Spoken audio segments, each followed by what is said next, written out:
Bentar, sabar. Yuk, kamera ready semua? Ayo, Bang Oci mungkin boleh dijelaskan dulu nih seperti apa kronologi sebenarnya kejadian korban akhirnya dilaporkan. Sebelumnya saya Maci Ahmad dari kantor hukum John LBF Law Firm ya, yang sudah diberikan amanat oleh Bapak Ruben Onsu. Kemarin kita tanda tangan kuasa kemarin malam, dan hari ini kami memberikan surat kuasa kami sekaligus bertemu dengan tim penyidik dan Anit dan lain-lain ya, untuk menanyakan proses-proses yang sudah berjalan. Kita juga tadi melihat BAP ya, tanpa mengurangi rasa hormat kepada pendamping yang terdahulu. Kami juga mengucapkan terima kasih telah mendampingi klien kami. Tentunya kalau untuk berbicara pokok perkara dan sekarang status sudah mencapai tersangka ya, saya tidak akan mengulangnya lagi, tidak banyak mengulang lah. Yang tentunya saya fokus untuk menyelesaikan dan menyelamatkan klien saya. Dan langkah-langkah juga sudah cepat, saya bergerak juga ke kuasa hukum dari pelapor, Bang Ramzi. Kami juga telah berkomunikasi dengan Bang Ramzi ya. Terima kasih juga atas waktunya, dan kami sepakat bahwa dalam penanganan kasus Ruben Onsu ini, kami mengedepankan tabayun, mengedepankan cara-cara persuasif, dan dari kuasa hukum pelapor juga ingin juga menyelesaikan ini tanpa melanjutkan ke ranah persidangan. Kalau bisa melakukan mediasi, ada titik temu dan penyelesaian. Seperti itu. Ini kasus pernah yang 2025 Iya, kasus 2025 mengenai ya on speed itu ya, dari Februari yang pelapornya Pak Rianto ya, Priatno ya. Bang, ini kan katanya Pak Ruben ditipu juga oleh sahabat baiknya dalam bisnis ini. Itu seperti apa sih, Bang? Saya tidak mau melakukan ini ya, pengulangan mengenai apa yang terjadi, atau seolah defensif, tidak menyatakan hal-hal yang bisa membuat ketersinggungan dari pihak pelapor. Tapi kami fokus ke dalam penyelesaian masalah, karena ini statusnya Mas Ruben kan sudah tersangka ya. Kami mengedepankan cara-cara penyelesaian untuk mediasi, restoratif justice, dan mencari titik temu dari benang merah. Dari klien saya Mas Ruben juga ini kok berniat baik juga, dan tetap tidak panik juga, bersabar dan fokus untuk menyelesaikan. Dan status tersangka ini juga kita harus juga memandang asas hukum presumption of innocence, asas praduga tak bersalah sebelum adanya putusan hakim. Makanya kami ingin netizen juga dan pihak media untuk menahan, memberikan media berita-berita yang belum pasti kebenaran Mas Ruben ini bersalah atau tidak, karena kan masih proses di kepolisian dan kita mengutamakan jalur-jalur untuk penyelesaian, untuk perdamaian seperti itu. Bang, usahanya Ruben gimana bang? Usahanya Ruben ke korban bang?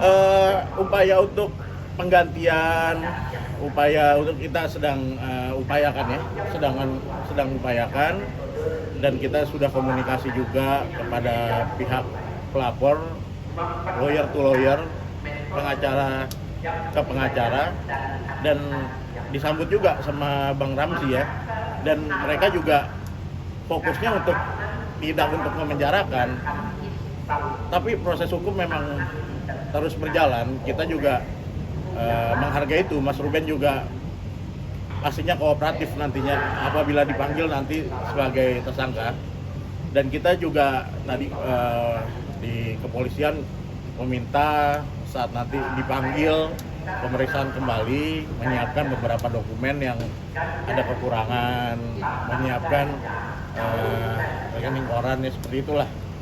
Ya kami sebagai kuasa hukum yang baru yang sudah di tahap ini, kami mengharapkan penyelesaian secara damai nantinya seperti itu. Surat panggilan sudah diterima, Bang. Surat panggilan sudah diterima, Bang. Kapan, Bang? Surat panggilan sudah diterima, tapi kami harus bergerak cepat untuk menyiapkan dokumen-dokumen yang diminta oleh tim penyidik Polres Jakarta Selatan. Tanda-tandanya apa aja, Bang?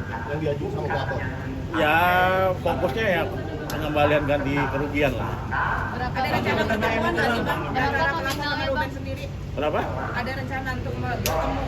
Ya nantinya kita kan fokus ini, yang penting antara pengacara-pengacara sudah ada komunikasi yang baik seperti itu. Berapa nominal? Kita juga tidak mau saling bersih tegang, menyatakan siapa yang benar, siapa yang salah gitu. Kita fokus penyelesaian. Kita akan fokus bergerak cepat untuk penyelesaian dalam kasus ini. Bang, penegasan aja, Bang, hari apa, Bang? Boleh pastinya? Direncanakan tanggal 28 ya. 28 ya. 28. Tapi kita ini juga akan fokus menyiapkan dokumen-dokumen yang dimintakan. Tadi juga ya sedikit banyak saya melihat beberapa dokumen-dokumen apa yang sudah diserahkan dari BAP juga yang telah diutarakan oleh klien saya ya. Seperti itu. Bang, penegasan Bang, Koruben sempat nolak penggalangan dana dari rekan-rekan artis, apa benar Bang dan kayak gimana Bang? Kalau itu dia tidak bercerita ya, tidak bercerita. Dan Bang Ruben ini kalau saya beberapa kali komunikasi, berbicara, dia orang yang tidak mau menyusahkan orang. Sangat-sangat baik orangnya saya lihat, bahkan untuk meminta bantu aja sungkan dia itu. Tapi ya dia sedang berusaha. Ini kan beberapa kontrak mengenai perjanjian itu kadang juga tidak ada dan harus dilengkapi gitu oleh klien saya banyak. Dan itulah sosok Bang Ruben. Intinya dia nggak mau menyusahkan orang, bahkan perjalanannya ya saya juga baru tahu udah tiba-tiba sudah sampai tahap tersangka. Nominalnya masih berjalan, Bang? Satu setelah Bisnisnya masih berjalan. kalau itu bisnisnya ya berjalan tapi tidak terlalu inilah ya. Bang, ini kan laporannya Nominalnya berapa yang diminta untuk dikembalikan? Kalau di LP itu 3,5 tapi dengan bunga dan lain 4,4 ya.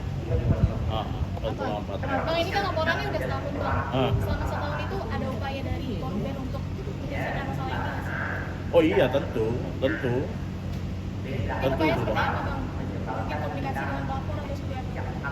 Ya pernah ada komunikasi, cuman dengan statusnya sudah sebagai tersangka dan menunjuk saya langsung bergerak cepat lah komunikasi dan untuk mengamankan klien kami juga, Mas Ruben. Tentunya kita tidak mau kan kalau masih bisa selesai di sini dengan mediasi dengan mekanisme restoratif justice, kenapa harus berlanjut seperti itu. Dan kuasa hukum dari pelapor juga mengamini, tujuannya juga bukan untuk memenjarakan, ingin menyelesaikan. Bang, ada rencana jual aset buat ngelunasin Bang?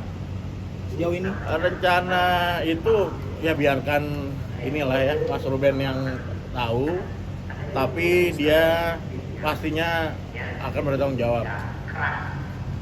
Dan ada beberapa miss, tapi kita juga nggak mau melakukan perlindungan defense dalam kasus ini. Kita fokus ke penyelesaian saja sih.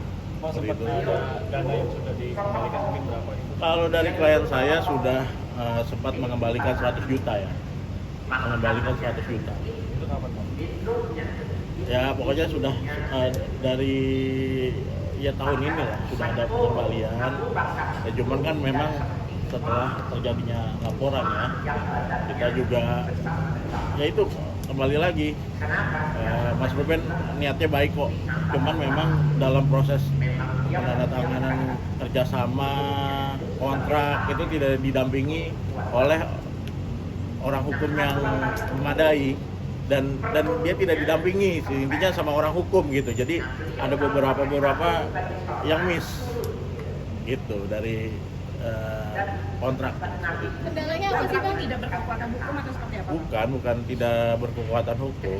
Dia tidak didampingi orang hukum sama sekali. Jadi ya ini aja, los aja gitu. Ternyata ada ini. Dia sempat ya ada beberapa kontrak yang miss. Bang, kendalanya mungkin apa Bang sampai kasus ini sampai akhirnya kita yang bersama selama setahun ini? Mungkin penyelesaian dari Korubin kan udah berusaha untuk menyelesaikan, tapi kendalanya mungkin apa gitu? Sampai akhirnya ini berlanjut menjadi kesalahan. Ya tentunya kan dari pihak pelapor itu ingin uangnya itu kembali kan, uangnya itu kembali serta bunga ya, ya dari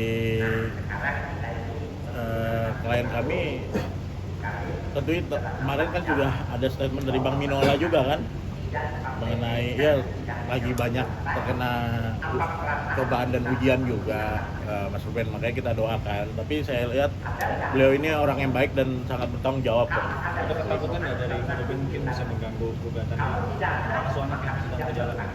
Kalau itu saya nggak bisa jawab karena bukan kuasa saya untuk menjawab itu, Bang. Nah. Oke. Terima kasih banyak Bang. Sudah. Thank you Bang Maci. Ya.